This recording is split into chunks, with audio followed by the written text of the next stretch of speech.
This immigration drama that we have right now is only possible because we don't understand our own history. As a country, and particularly those of us of European descent, we have lied to ourselves about how we got here and for what reason. See, black folks know why they're here. Native peoples know why they're here and how they got here. A lot of Asian folk know, particularly if they're Chinese American, they know they got here because their ancestors were brought over to work on the railroads by the railroad barons who didn't care if thousands of them died laying track 19, 20 hours a day. But for those of us who are from Europe, we have this fiction that we've told, and we believe it, even though there's no truth to it. You know what the fiction is? It's two parts. Number one, we say things like, with regard to Mexicans coming over the border, with regard to immigrants coming over, but only that border. That's the only one we care about, right? The southern border. I find that interesting. We're not flipping out about Canada, right? We only care about that one border, forgetting for a minute that that border was created at the end of a war that was started on false pretense by this country, after which we jacked half of their country. And you weren't taught that in school either, because our history books aren't interested in telling the truth. They tell this very patriotic history that has no relationship to the fact. So that border is artificial. Mexican folk who are coming here, documented or not, let's be clear, are coming home. Their families were here before our families were here in almost every instance. But we forget that, and then we say things like, well, I don't mind them coming. I just want them to come legally like my people did. The hell does that even mean? Come legally? There was no law to break when our people came. The fact that we didn't break a law that didn't even exist, you don't get cookies for that. You don't get like a pat on the back and a gold star because your great, great, great whatever was law-abiding when there was no law that he could have violated, even if he wanted to. But we've told this lie that we came for these upstanding principles. So we'll say things like, well, you know, our people came for liberty and freedom. These people are just coming for stuff. They're just coming for jobs. They're just coming for health care. They're just coming for stuff. We came for high-minded principle, right?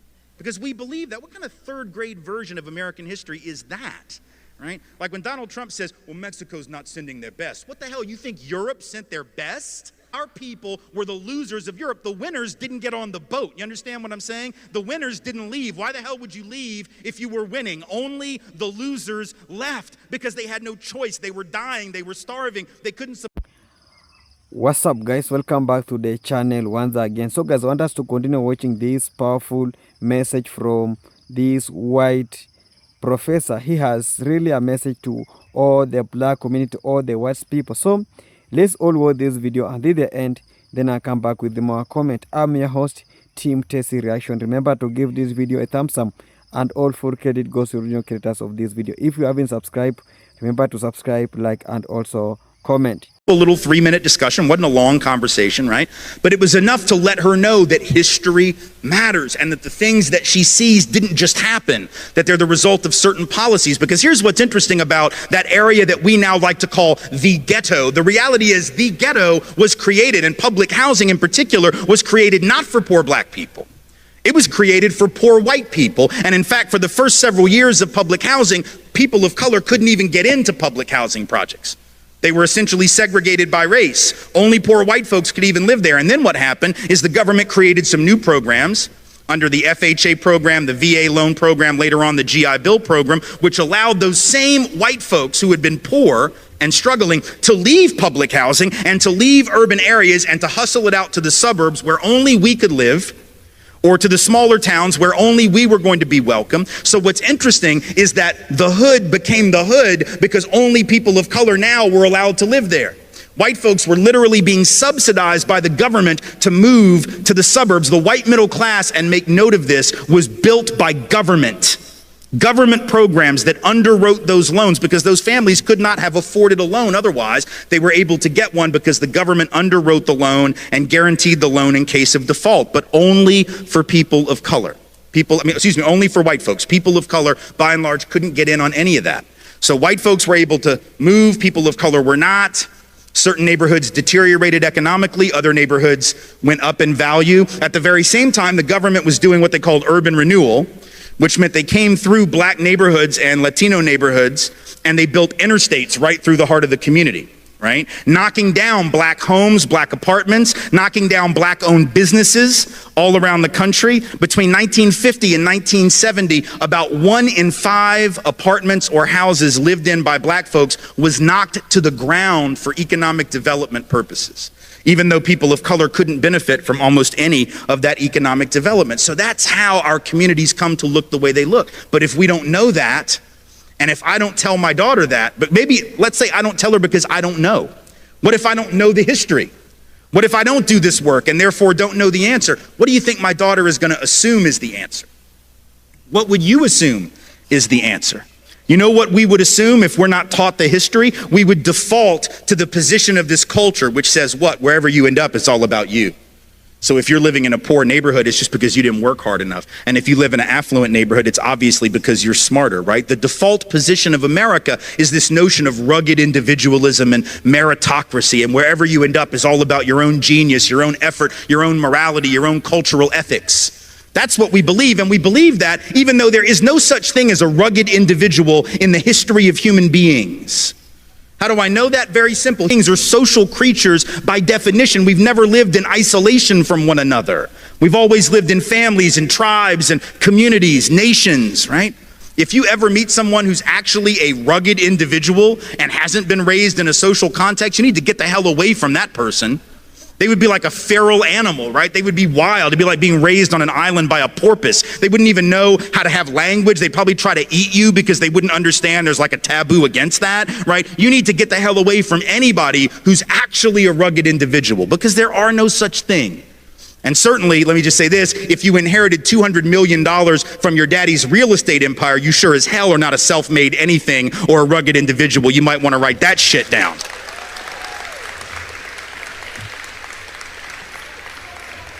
So there is no rugged individual anything. We're all social beings. Some have had opportunity, others have not. Unless we're honest about that, unless we're willing to have a conversation, we end up misleading ourselves and we can't understand what we're seeing. And then if we can't understand it, we're not going to fix it, right? We're not going to fix the disparity in housing if we don't understand where it came from. So if the data says, and it does, that white folks on average have 15 times the net worth of black folks, 13 times the net worth of Latino folk, right? We just assume, well, we must have worked harder. Is that right? That's interesting because actually the black folks and brown folks have done some of the hardest work in this country ever since the country was founded. Were it not for the labor of African descended peoples, there would be no country at all. In fact, it was my family,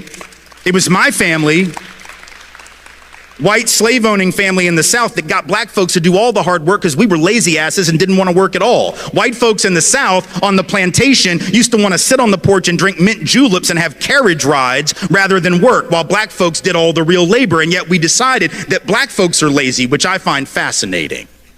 Right? And then people write to me and say, well, these black people, they're just taking all the jobs. Okay, which is it, precious? Because it can't be both. People of color can't take all the jobs and be lazy. I don't ask much of racists because I expect very little, but you cannot be lazy and take all the jobs. Are we at least clear on that? Like if you took all the jobs, you were like the opposite of lazy. If you are indeed lazy, you probably did not even take one job, let alone all of them. So I just need racists to get their damn story straight. That's all I ask. I just don't like moving targets. That's all, right? But if I don't tell my daughter the truth, she defaults to the position of the culture, and then she can't understand what the problem is. The same is true with policing. You can't understand the Black Lives Matter movement and the importance of it if you don't know the history and the relationship between law enforcement and black and brown peoples. If you understood that history, you wouldn't ask one question about why this movement is necessary and why it's righteous. If you knew that history, but you don't know it, and it's not your fault. You weren't supposed to know it, and nobody taught it to you, right? So you don't have to know that modern policing traces back to slave patrols. That black folks' first experience with law enforcement was having, you know who? Working class and poor white folks on horseback going around keeping black folks in line on behalf of the rich master that owned all the property. That sounds a lot like modern policing because ain't no rich people policing, right? It's working class folks who are out there protecting the property of rich people against the depredations of poor people. That's what modern policing is, and it traces back, and we know that's what modern policing is, by the way, because we will lock you up for 10 years for $100 worth of food stamp fraud, but if you take $12.5 trillion on Wall Street, 20% of the net worth of this country, you will not do one day in jail. So we know that law enforcement has got nothing to do with enforcing the law. It's got nothing to do with good people and bad people, lawbreakers and the law abiding. It only has to do with controlling certain people. And black and brown folks know who those certain people usually are because it's always been them. See, black folks know that it was cops who were involved in race riots and racial terrorism against black communities for the first 50 years of the 20th century. You didn't learn about that in class either, and that's not your fault. It wasn't taught, but in fact, every single year, just about from 1900 all the way to the 1930s, 1940s at least, there were race riots where white folks would just go into black communities, burn them to the ground, bomb them from the air like in Tulsa, Oklahoma, rip people out of their homes, beat them in the street, and police sat by, watched it happen, and participated. That doesn't mean that every cop in the modern era is like that, but it means that black folks can be excused for being not so clear on the decency of police in their communities because there's a history there. It was police who dragged black folks and white allies off of those sit-in stools at lunch counters in the South to enforce segregation. See, when your job is to enforce the law, and for most of American history, the law was against you as a people, then enforcing the law means you are the first line of oppression. People of color know that history and need to be excused when they don't just get over it because that continues. How do we know it continues? Very easy. We know from the data on racial profiling that black folks are twice as likely as white folks to be stopped and searched for drugs, even though white folks are more likely to have drugs on us on the occasions that we're searched. White folks use drugs and sell drugs at the same or higher rate than black folks and Latinos, and yet it is black folks and Latinos who in any given year make up 85 to 90% of the people who get arrested and incarcerated for a drug offense. See, people of color know that. And if we don't understand when black folks rise up and say Black Lives Matter. Well, what do you mean? All lives matter. Yes, sweetheart, I know they do. Yes, they do. And that is a totally irrelevant and unnecessary point to make. You see, you don't have to say all lives matter. We take that for granted. What we've never accepted in this country is that black and brown life matter. You have to proclaim that which is ignored, you see. That's why we have Black History Month right now and not White History Month. We don't have to have White History Month because we got May and June and July and August. And every other month where we learn about white folks, we don't have to call it that. See how slick that is? That's how white supremacy operates. You don't have to call it White History Month. You just call it history, literature and theater and poetry and art. You don't have to racialize where it came from, right? That's what Malefi Asante at Temple calls universalizing the particular, which is the hallmark of Eurocentric thought, right? Not everybody's experience is the same. And so when certain people have been left out of all, you have to call that out by name. Because see, we've always said all, and we didn't mean it. We said all men are created equal, and we didn't mean that shit, right? We didn't mean women, but we didn't even mean all men. We said all, and it was a lie when we said it, right? And so in a sense, when you say Black Lives Matter, to respond with all lives matter would be like going in a time machine back to 1971. Y'all won't remember this. Those who were students, those who were older will. Around 1970, 71, 72, the big phrase was black is beautiful, right? There was this desire to take back the beauty narrative from a beauty industry, fashion industry, glamour industry that had hijacked it and denigrated black physicality and beauty, right? So folks were saying black is beautiful to reclaim a sense of beauty for themselves. It'd be like getting in a time machine, going back to 1971, hearing somebody say black is beautiful and tapping them on the shoulder and going, but we're all beautiful in our own way. Yes, shut up, we know. Not the point. It'd be like going back to the early 80s when the HIV/AIDS crisis started. And it took several years for the president of the United States to even utter the word. Ronald Reagan didn't want to even utter the word, let alone cut loose with funding to deal with the problem until his buddy Rock Hudson died of it. And then all of a sudden he was willing to talk about it a little bit, right? So for the first several years, what'd you have? You had activists out in the street. You had ACT UP, gay men's health crisis, out in the street demanding research and funding for HIV/AIDS, right? And what they were saying in effect was people with AIDS lives matter. That wasn't the actual phrase, and we didn't have hashtags, but that was essentially what they were saying, right? People with AIDS lives matter, and we need to pay attention because right now we're not paying attention to that. And we don't seem to believe it as a society, so we need to start believing it. It would be like getting in a time machine, going back to 1983, 82, in the middle of an ACT UP event or a gay men's health crisis event and shutting down the protest by saying, yeah, but what about pancreatic cancer? People die of all kinds of things, right? Sort of not the point. You have to proclaim that which is ignored. And if we know the history, we understand that, right? Because if we know the history, we know that it is indeed black life, and I would suggest brown life, life of color generally, indigenous life, that is usually denigrated, demeaned, ignored. On a sexual level, it's trans lives that are demeaned, ignored, right? It's women as women. So sometimes you got to proclaim that which is not in the obvious frame of reference. There's nothing pernicious about it. It's not about saying black lives are worth more than other lives. It's about, damn it, these lives actually do matter. And even though the history says they don't, we're here to tell you that they do. And there's nothing wrong about that at all. But if you don't know the history, it might seem untoward. And I get it. And again, it's not your fault that you don't know the history, but it is our responsibility to learn it and then apply it to what we see. Same is true with immigration. This immigration drama that we have right now is only possible because we don't understand our own history. As a country, and particularly those of us of European descent, we have lied to ourselves about how we got here and for what reason. See, black folks know why they're here. Native peoples know why they're here and how they got here. A lot of Asian folk know, particularly if they're Chinese American, they know they got here because their ancestors were brought over to work on the railroads by the railroad barons who didn't care if thousands of them died laying track 19, 20 hours a day. But for those of us who are from Europe, we have this fiction that we've told, and we believe it, even though there's no truth to it. You know what the fiction is? It's two parts. Number one, we say things like, with regard to Mexicans coming over the border, with regard to immigrants coming over, but only that border. That's the only one we care about, right? The southern border. I find that interesting. We're not flipping out about Canada, right? We don't have any of the Minutemen or the anti-immigrant groups sitting off the coast of Nova Scotia with a gun and a scope trying to like pick off the sneaky Canadians that are trying to sneak in here for our superior healthcare system, which after all would be a pretty stupid thing to do. But in any event, we only care about that one border, forgetting for a minute that that border was created at the end of a war that was started on false pretense by this country, after which we jacked half of their country. And you weren't taught that in school either, because our history books aren't interested in telling the truth. They tell this very patriotic history that has no relationship to the fact. So that border is artificial. Mexican folk who are coming here, documented or not, let's be clear, are coming home. Their families were here before our families were here in almost every instance. But we forget that, and then we say things like, well, I don't mind them coming. I just want them to come legally like my people did. The hell does that even mean?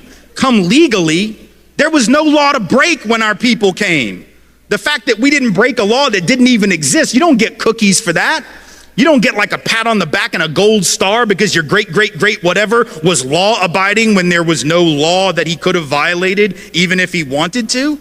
But we've told this lie that we came for these upstanding principles. So we'll say things like, well, you know, our people came for liberty and freedom, democracy. These people are just coming for stuff. They're just coming for jobs. They're just coming for health care. They're just coming for stuff. We came for high-minded principle, right? Because we believe that. What kind of third-grade version of American history is that? Right? Like when Donald Trump says, well, Mexico's not sending their best. What the hell, you think Europe sent their best? Europe, no, our people were the losers of Europe. I'm not trying to be an asshole, I'm just telling you the truth. Like, our people were the losers of Europe. The winners didn't get on the boat. You understand what I'm saying? The winners didn't leave. Why the hell would you leave if you were winning? Only the losers left because they had no choice. They were dying, they were starving, they couldn't support their families. A lot of them were convicts who were sold into indentured servitude to work for rich European people. They were barely above the level of a slave themselves. The idea that we had these we didn't believe in liberty and freedom. And we know that because once we got to the colonies, we set up the opposite of liberty and freedom. And I don't just mean that for like black folks and native folks. I mean, even for other white folks. Like, we spent most of the time in the early colonies trying to figure out who the witch was, right? It was like, well, you're not a Christian. Well, no, you're not a Christian. Well, no, you're not a Christian. I'm going to hang you from a tree. Really? Well, I'm going to drown you in the stream. Well, I'm going to set you on fire. Like, that wasn't liberty. The colonies were some of the least free places in the history of the cosmos. But we act like we came for liberty, and they're just here to take advantage. Let's be clear. Our people didn't come for liberty. They came for stuff. They came for stuff like land. They came for stuff like opportunity. They came for stuff like the ability to feed their families, and there's no shame in that. None at all. But just like there's no shame in our families having done that, there's no shame in brown families doing that and coming over that border from Mexico, Central America, or wherever else they might be coming. There's no shame in any event, but we've told a lie. It's like we have this image in our head that sometime in like 1650, this was a common scene in England. All the nice white noblemen got together, and one of them gathered his children around the fireplace in the middle of the 1600s and said, well, now, children, I think you'll agree with me that we're doing quite brilliant here, and we have this big mansion, and we have all this gold, and you remember last week when the king invited us to the palace and you played out in the garden with his children. I know it was brilliant, right? It was great. It was great. It was great. I bet it was lots of fun. But Daddy thinks that we need to stop all that nonsense and maybe strike out on an adventure. So here's my plan. Even though we're doing so well, even though we pretty much run the show here in England, I think that what we should do this summer, follow me, stick with me, I know it's going to be a stretch, but I promise it's going to be great, is we should get on a big boat. A rickety old ship.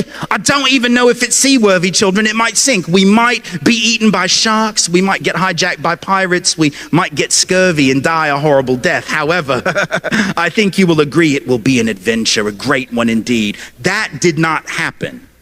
Noblemen didn't leave. Those who were doing well did not leave. Only the losers got on the boat. People say things like, well, my family came over on the Mayflower. Okay, sweetheart, you might not want to talk about that. If you actually knew who was on those early ships, I'm not sure who was, but I know who wasn't. The king. The king was not on that ship. Nobody the king really wanted to keep around was on that ship, right? So our inability to see this, though, understand the importance historically. If we don't understand that we came for the same reasons that folks come today, be they documented or not, then we can't see them in us and we can't see us in them. And that's why we have this drama, because we're spending all this time pretending that our motivations and our even human decency and ethics are different when they're not, you see. This is why history matters so much. We can't fix any of these problems, whether it's immigration issues, whether it's criminal justice issues, whether it's wealth disparity, all of that. We can't do anything about that if we're not willing to understand history. But let me close with this. And it's a point that I think needs to be made, because sometimes when we talk about racism and we talk about the heavy weight of history, sometimes people assume that there is an attempt on my part or other anti-racist activists or educators' part to instill guilt in white people. I have no interest in white guilt, none. And people of color surely have no interest in white guilt. Guilt will not liberate anybody from anything. It will not liberate any of us from systems of inequality. It isn't about feeling guilty. It's not even about white people per se. It's about whiteness as a system, right? Sometimes people get tripped up on that, right? And they think like, oh, you hate white people. Actually, let me be clear. I love me some white people. I totally, absolutely love me some white people. Like my wife is white. I totally love her. Those daughters that I've been telling you about, they're white because that's what happens when white people make babies. I love them. My mom, love her, nice white lady. And my dad and I don't get along, but it's not because he's white. It's about some other shit that we don't have time to process tonight. But if you read my book, White Like Me, you'll know what some of that is.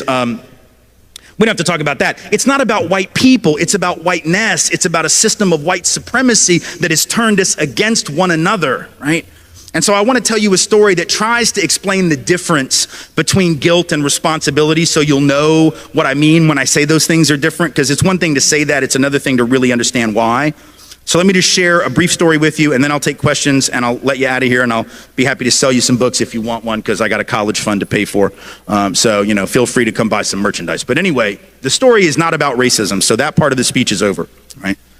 It's not about oppression. It's not about privilege. It's not about inequality. It's about something totally different. But I think the story has a lesson in it about those subjects. So it has to do with something that happened to me when I got out of college. I graduated 26 years ago this May from Tulane University in New Orleans. And when I graduated, for some reason, I'm still not totally clear on this, I thought it would be a really great idea to move into a very large house with 9 other people.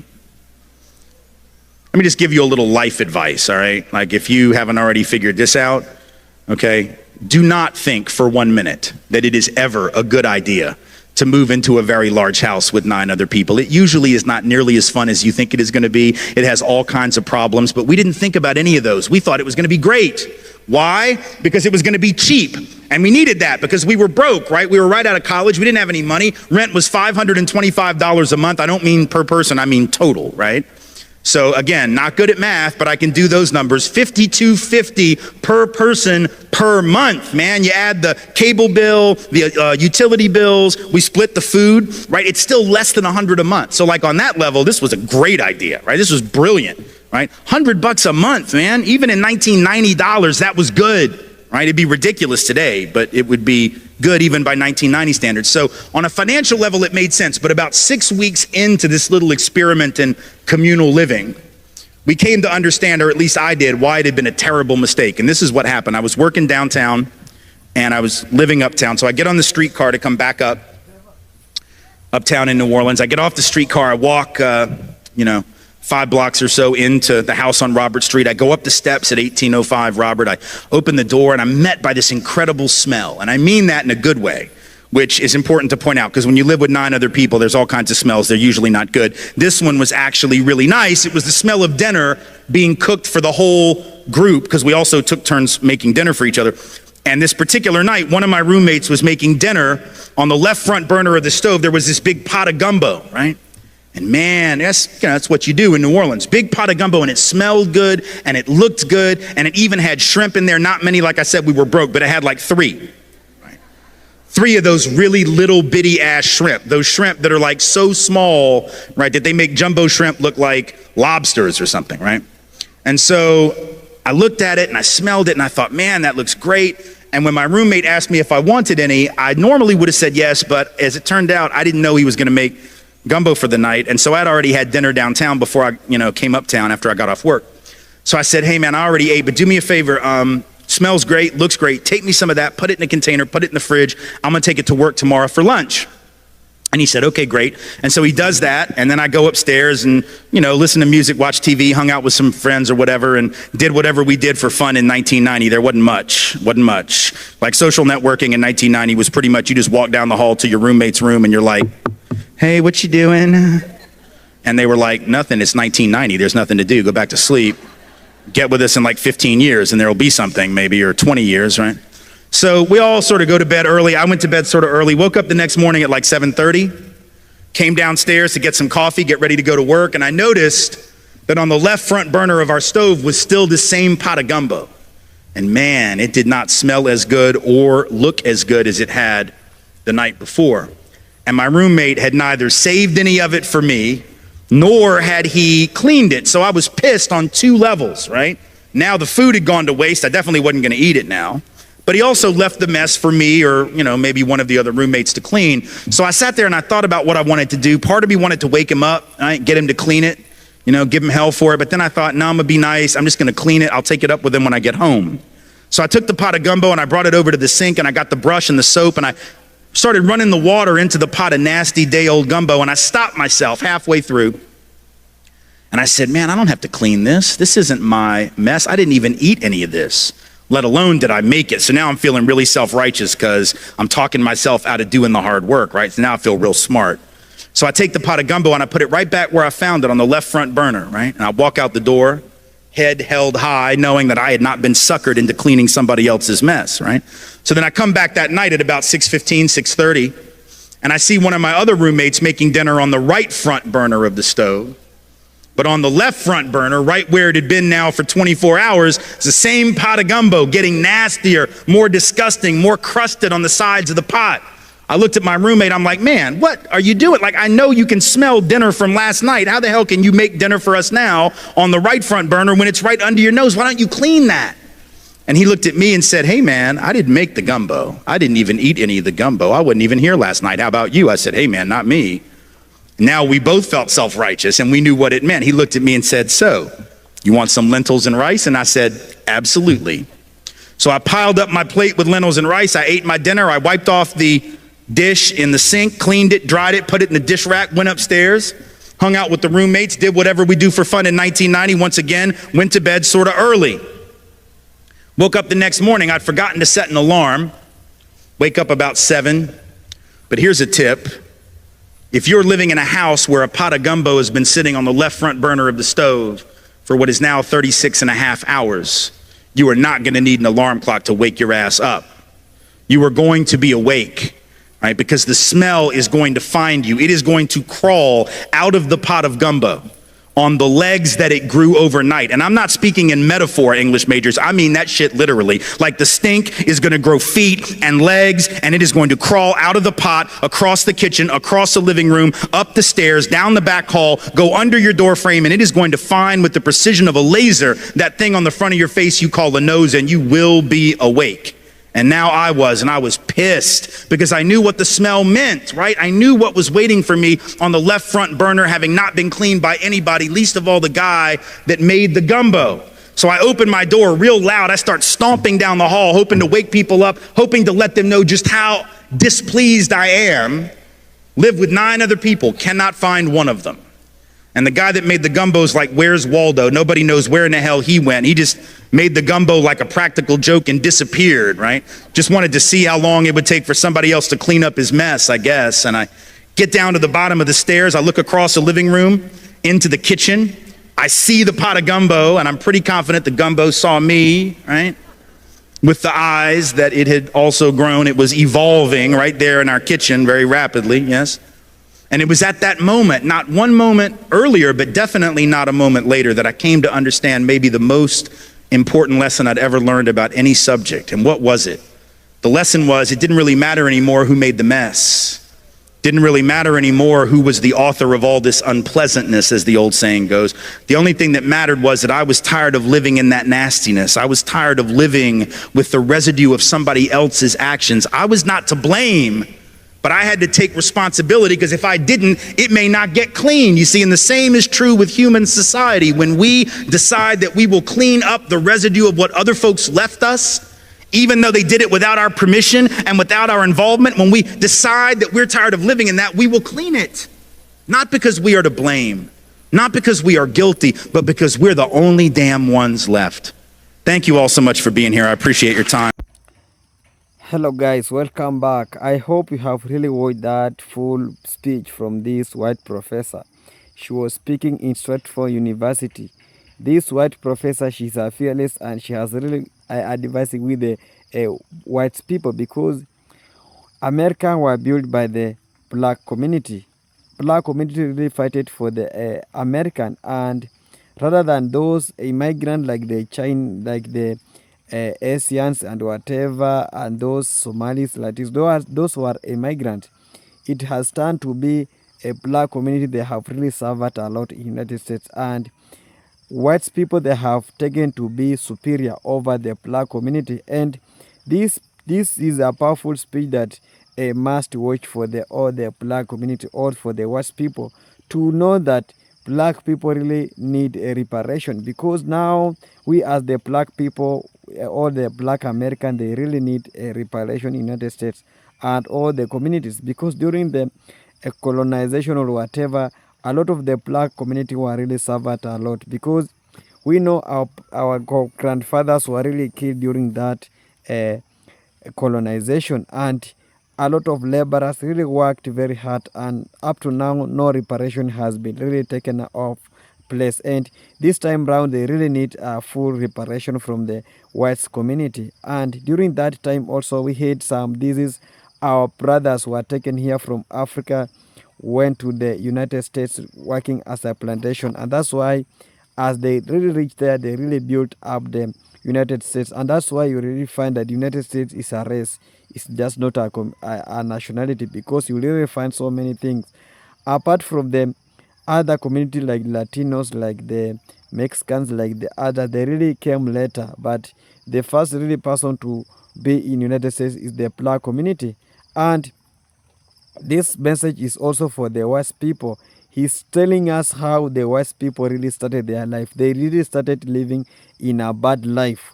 Black community were living a better life over this a white community, but this time round it has been turned to be that we as the black community were really suffering a lot in the United States, apart from those other communities. And he's teaching us something that is very, very crucial, and I want you guys to comment in comment section about that message, because I know that this is a fearless white professor. And this professor, we have few professor, and he's also an anti-racism, because he don't want racism in any community. And when I talk about racism, we as the black community, they have really suffered in terms of racism in United States. They have really suffered a lot. Racism has been really happening in United States, and they have suffered in a large numbers. And that's why these persons like this Jane Elliott and this Team Wise, they are really trying out as much as possible really to bring this thing in order, because he is trying to tell us that we the black people and the whites, we are just the same. The only difference between the black American and the white American is only the color.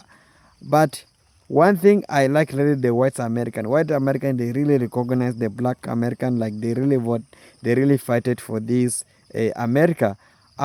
Rather than those other communities like the Somalis and whatever, they don't really recognize the black community. They always complaining that black folks might really help them, but when you just deep in, they really not the game like the immigrant. And now they have this are really making some people really to confuse between them, who is the black American, who is the black immigrant. We have, this is the two different things people must now come out and really understand, because when you go just United States, we have the immigrants and we have the really black American who really paying the taxes or whatever. Rather than the Somalis, they don't even pay a tax in United States. They normally offset or enjoying our black American taxes. And this is the message that is really hitting the West people, as leaving them wondering what kind of message it is, because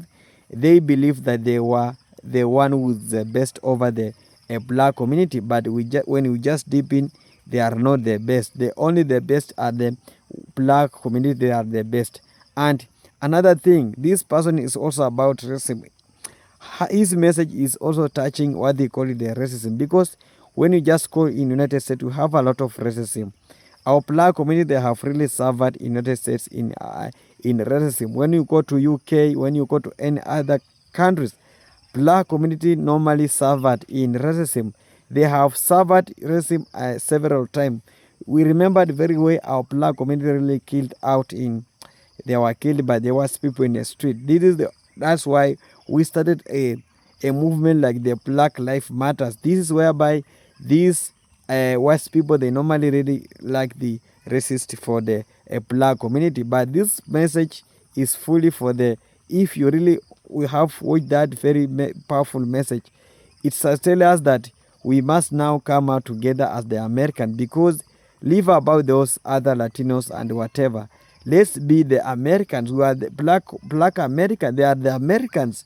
They are not the other country, because that is the country that they really voted for them. So I want to hear your thoughts in the comment section about this powerful message from this white professor to our black community, to America. So I'm your host, Team Tasty Reaction. If you haven't subscribed, please remember to subscribe, like, and also comment. And remember to give this video a thumbs up. Bye for now. See you in the next one.